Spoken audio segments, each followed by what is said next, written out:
4.1 milyong backlog ng plastic cards na lisensya unti-unti nang matutugunan ng LTO. Wow! Dahil nga nagkaroon na ng stock ng plastic cards para sa driver's license. Ang LTO ay naglabas ng schedule para sa mga driver's license holder na kukuha ng plastic cards. Hi, Manong Ted, DJ Chacha, good morning. Good morning. Cha, please go. Yes, Asek, diretso po tayo agad dito. Opo. Yes po, sir.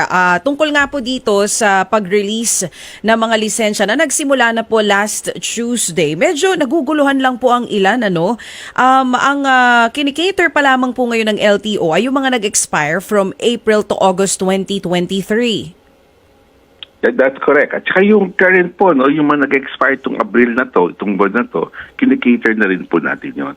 Ano daw po ba ang dahilan kung bakit parang hindi po pwede na sabay-sabay? O di kayo nabanggit niyo po sa amin, at tuloy pa rin po ba yon yung ilan na kung po pwede, i-deliver na lamang sa kanilang mga bahay itong kanilang lisensya na plastic na? Opo, first of all, no, hindi ho natin kaya isabay-sabay for two things. So number one, on the supply side, hindi naman na biglaan dinideliver sa atin, no. It's pa-konti-konti ang deliver, no, 1,600,000.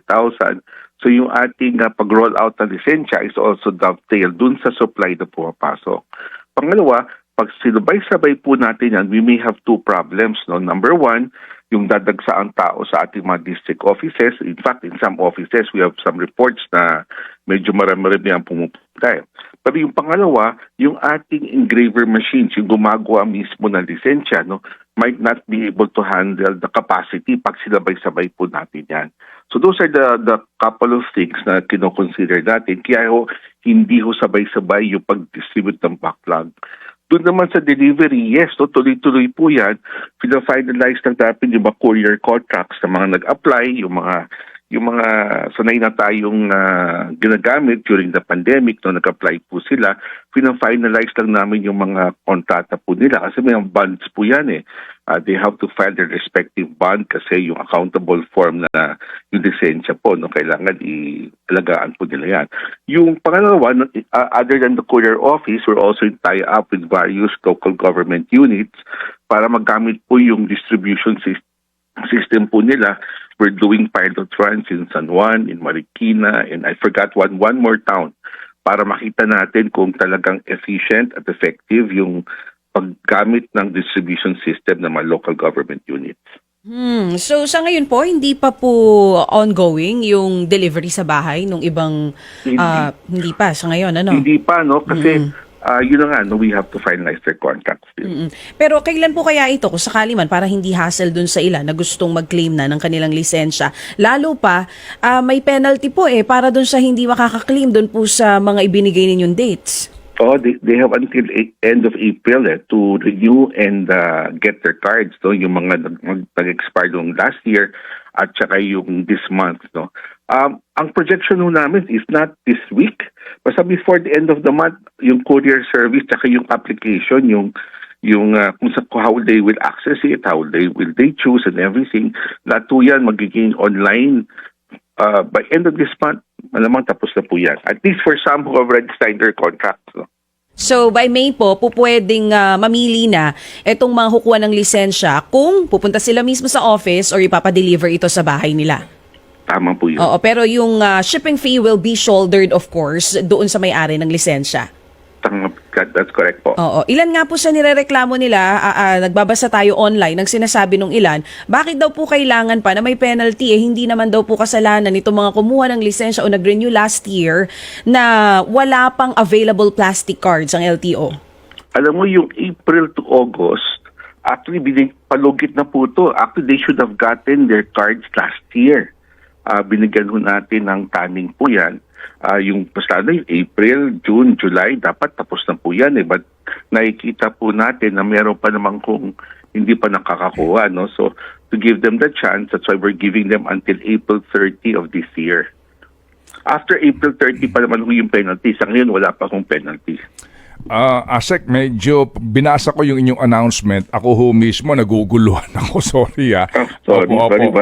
Opo. At Yun nga po, no, hindi ko rin po maarok ang logic na bakit mo kinakailangan bigyan ng kaparusahan yung pong may driver's license na nagpunta sa renewal, binigyan ng papel, naghintay ng kanyang plastic, ngayon po dahil sa itong schedule po ng pagbibigay ng plastic cards na ito by batch, tapos pag hindi naka-comply sa takdang panahon, bibigyan mo ng penalty. Parang tama, makatarungan ba yan, ASEC? Kasi nga ang sinasabi po nila, hindi naman nga kami ang nagkamali dito, gobyerno nagkamali, tapos kami ang bibigyan ng penalty.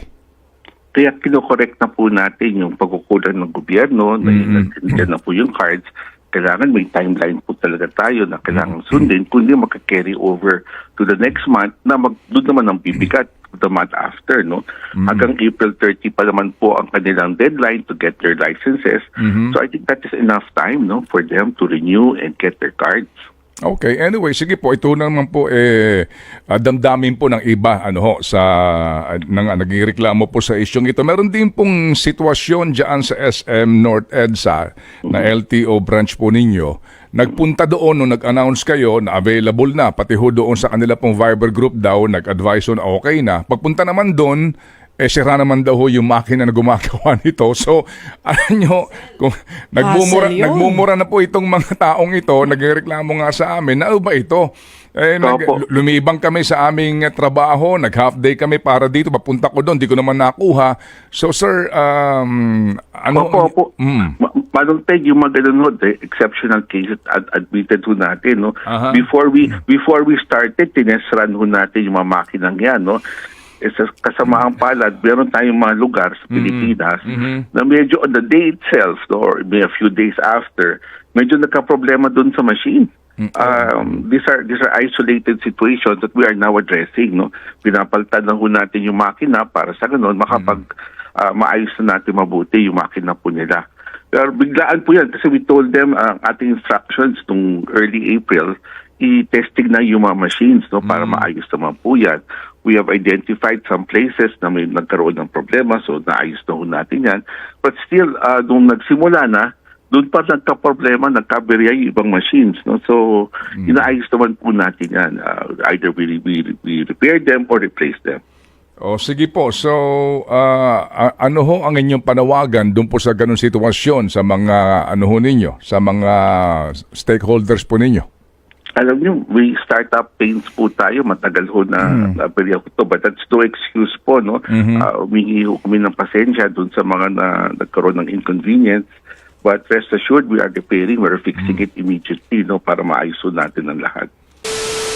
Sa mga nag-expire naman po ng January to March 31, 2024 at June 1 hanggang June 30, 2024 ay extended lamang po yan hanggang June 30, 2024. Ang schedule naman po sa pag-claim ng plastic cards at pag-renew ng inyong driver's license ay June 1 hanggang June 30, 2024 lamang. Ito po ang schedule para makakuha ng plastic cards at makapag-renew ng inyong driver's license. Tandaan nyo po ang inyong schedule kasi pag hindi kayo nakapag-renew sa inyong itinakdang schedule ay automatic na expired na po ang inyong lisensya at babalik na po sa normal na takbo na expiration at renewal date ang proseso. Wala na pong mga extension na mangyayari. Ang sabi nga ni LTO Chief Mendoza, gagawin natin ng by schedule, by processing at claiming para hindi magsiksikan sa mga LTO offices and eventually magkaroon ng order and processing at distribution para hindi po magtambakan yung mga tao na gustong kumuha ng plastic cards. Kaya po nagkaroon ng ganitong scheduling. Ang tanong dito ay kung pwede bang kumuha ng plastic cards na lisensya sa ibang LTO district. So wala pa po malinaw na sagot dyan dahil ang sinabi lang ng LTO ay bumalik kung saan ka nagpa-renew o kumuha ng papel na lisensya. Update ko na lang po kayo ulit kung may balita na sa ganitong process. So yun lang guys, sana ay may natutunan kayo sa video na ito. Sana ay nakapagbigay ako ng impormasyon tungkol sa pagre-renew at pagkuha ng plastic cards ng inyong mga lisensya. Kung meron pa kayong question, just comment down below at tatry ko pong sagutin yan. like and share na lang po sa video na ito. Don't forget to subscribe to my channel para sa iba pang informative video na tulad nito. Yun lang guys, and always ride safe.